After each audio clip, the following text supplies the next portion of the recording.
So Carter, thank you very much for taking a minute to sit down with us and let us know what makes you an autumn athlete that's not done yet. It's a pleasure. Thank you for inviting me to be part of this. Absolutely. So let's just start off right away with your bio basics.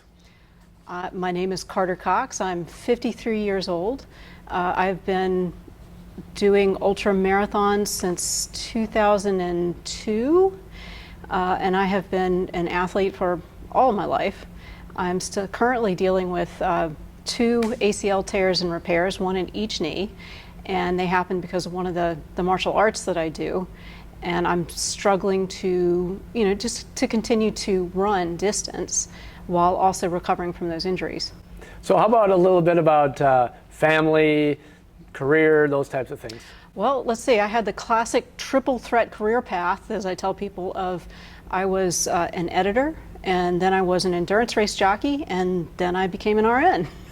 So, editor, jockey, nurse. It's totally logical. It yes, makes sense, right? They blend right together. Yes. How about family? I'm one of 5 children, and I'm from a family that is super athletic. I think everybody in the family has been either nationally or internationally ranked in a sport at some point, okay, or at the top of their particular activity. Give us a little idea of your athletic history. I know you touched on a little bit here, but what have you done throughout your athletic career? Well, the biggest accomplishments, I guess, and the most energy that I've put into has been into ultra marathons, and then I also was in a position to train and race some really amazing horses in endurance racing. So I've done 80 ultra marathons, depending on how you count. So tell us, what is an ultra marathon exactly? It's any distance that's beyond a marathon, which is okay, 26.2 miles. So theoretically, you could go 26.2 miles and go off course for 1/10 of a mile, okay, for 26.3, and that could count as an ultra marathon. But the usual distances are 50 kilometers, which is 31 miles, 50 miles, 100 kilometers, which is 62 miles, or 100 miles.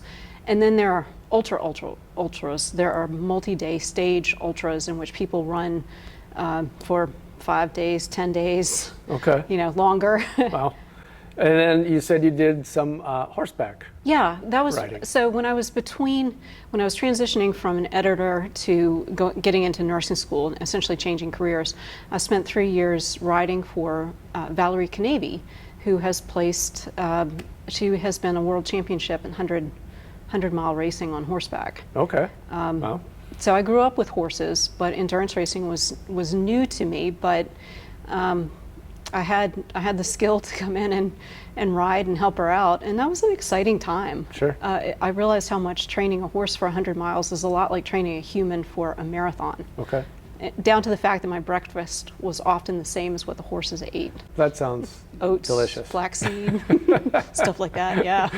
Wonderful. Have you had anybody over the years inspire you in your health and fitness journey?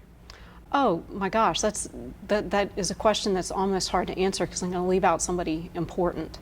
But the first person who really inspired me to be athletic, I think, was probably my uncle John Lucas, who lives in Richmond, and he was a multi-talented athlete. He played football for Duke University when he attended, which I'm told is not necessarily something to brag about. Okay, well. but he segued over the years into biking, running. He was the first marathoner that I knew and that I spectated for.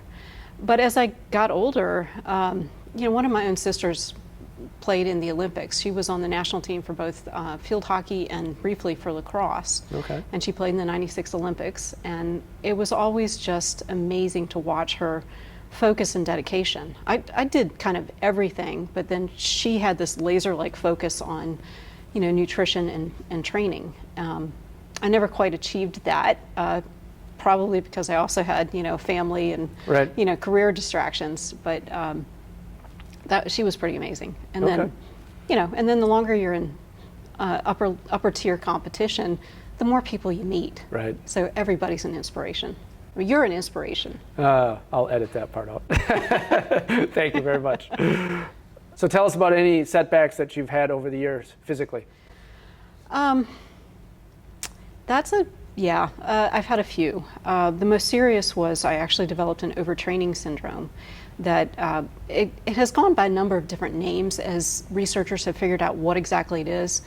But essentially I had trained to a point where my body could no longer, the cells in my body could no longer effectively uptake adrenaline and cortisol, kind of like type 2 diabetes and sugar or insulin. But then I kept going even past that. I was starting to get physical symptoms, but I kept pushing and pushing and pushing and pushing. And eventually my body got to a point where my pituitary essentially collapsed. It wasn't able to continue to make the precursors of the hormones that we all need to live everyday life. Okay. That was in 2014 that I really crashed, but I started feeling symptoms about 2013.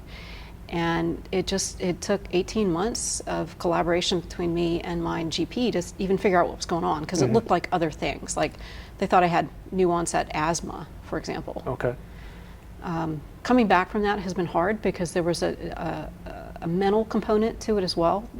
Depression was part of it because, if you don't have hormonal precursors, you don't have things like dopamine in your system. Okay, yeah. So I had a super resistant depression.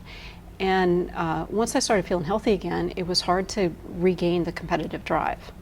And I'm kind of peeved about that because I felt like I was really just hitting my stride as a runner when I crashed.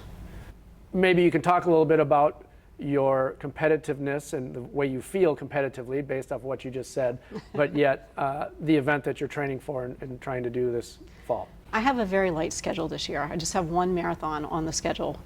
And that's because I'm trying to build up some weakness in my left leg. But I'm going to go run the Loch Ness Marathon in Scotland in October. Okay.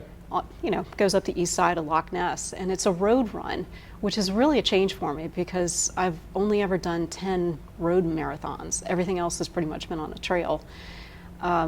But my husband and I and friends are going up to Scotland, so I was just like, you might as well throw a little race in there. Yeah, why not? What the why heck? not?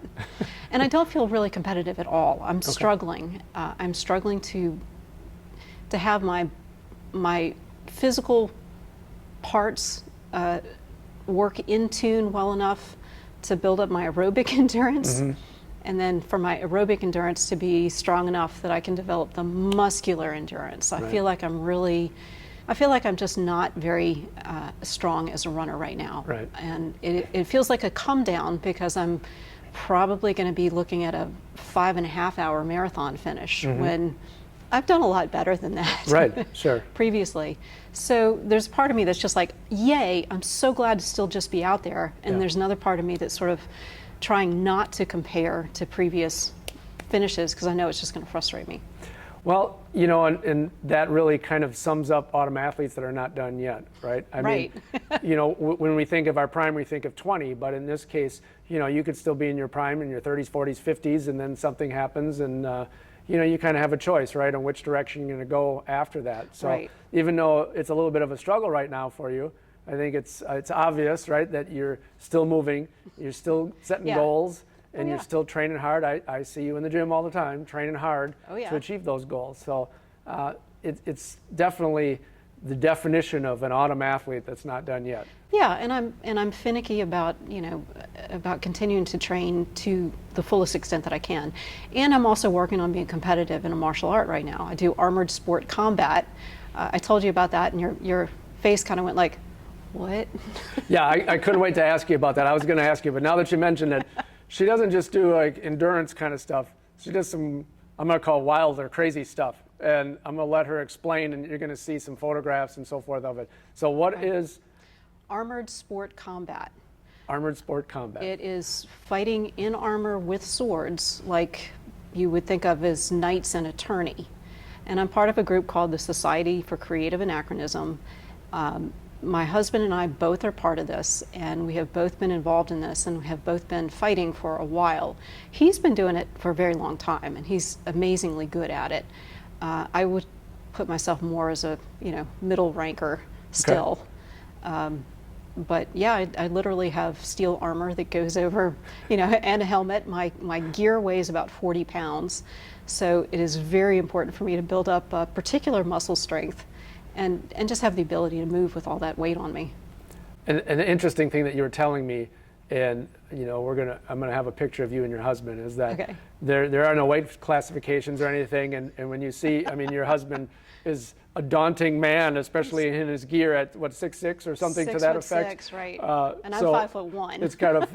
It's kind of humorous to see that and to think of the two of them going to combat. So Oh yeah, and we actually got matched up against each other in the last tourney that we were in. okay, And, who won? Well, he did. He's got the reach. I mean, I actually have I have finaled an attorney against him before and done Okay. pretty well. Nice. But this last one was kind of like, nah.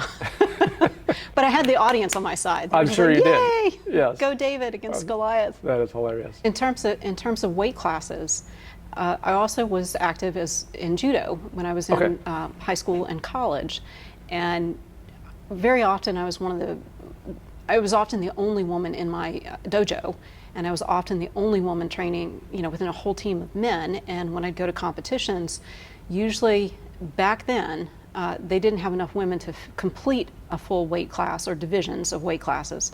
And so I was thrown up against everybody. There was no allowance for experience or weight. So I was thrown up against, black belts who outweighed me by 40 or 50 pounds. So Right. going and doing the armored sport combat is kind of like, Yeah, more the same. more of the same. Yeah. Tell us a little about your approach to diet and nutrition. Diet and nutrition. So as an RN and as somebody who's been looking at nutritional principles for a long time, I've really come to the idea that the best diet is one where you eat a wide variety of fresh foods and whole foods. And if you mostly cook for yourself with foods that you can recognize, Yes, that'll do it. that's good advice. I follow that similar approach. All right, it's time for our lightning round of questions, rapid right, fire great. style. So what's your favorite sport to participate in? Running. What's your most meaningful athletic achievement? Oh, finishing my first 100-miler. That is a big achievement. What is your favorite training exercise? Tabata intervals, although I love them, I hate them, I love them, I hate them. 10 seconds in between each one of those. What would you have done differently regarding your health and fitness? Oh, I'd have taken more time for myself when I was younger. I put myself in a situation where I just didn't have enough time to train effectively or to spend a lot of time thinking about, my own goals. I was fitting everything in around everything else. Have you ever coached or trained others? I have. I have coached people through their first half marathons and marathons, which has been a lot of fun. Yep. And I've also been a race director, which puts you in a position where you end up coaching people informally, if that makes sense. Sure, absolutely. Yeah. So what is your secret sauce to health and fitness? So you can keep moving. That's all you got to do. We, as human beings, we are designed to move. And if we're moving, everything works better.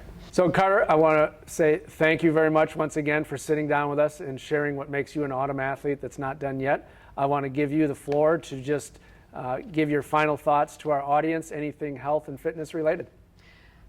Keep moving. I mean, I really cannot emphasize that enough. What I have found is that everything works better in our system if we're active. We are designed to be active as human beings, and we sleep better, we eat better, we digest better, we feel better, and we age slower as long as we continue to move regularly. And it doesn't have to be running a marathon every day. It doesn't have to be a 90-minute intense gym session. It's just get out and take a half-hour walk. As a nurse, one of the things I found with patients in the ICU, I had a lot of folks who came in with, for metabolic issues that were long-term crippling health problems for them. And a lot of them probably would have not needed hospitalization if they had simply, chosen to be more active earlier in their lives. That was very, it was very instructive to see that. And I have found too that the people who I used to run with, who do ultra marathons, I know people who are running 100-milers into their 70s, and they feel great. They they love their lives. They have plenty of zest. I mean, sure, they wake up and they ache a lot Right. of mornings. I think we all do. Exactly. But they're essentially youthful. And I think if you're looking for a real fountain of youth, exercise will do it. Well, there you have it, folks. Carter Cox, definitely an autumn athlete that's not done yet. We'll see you next time.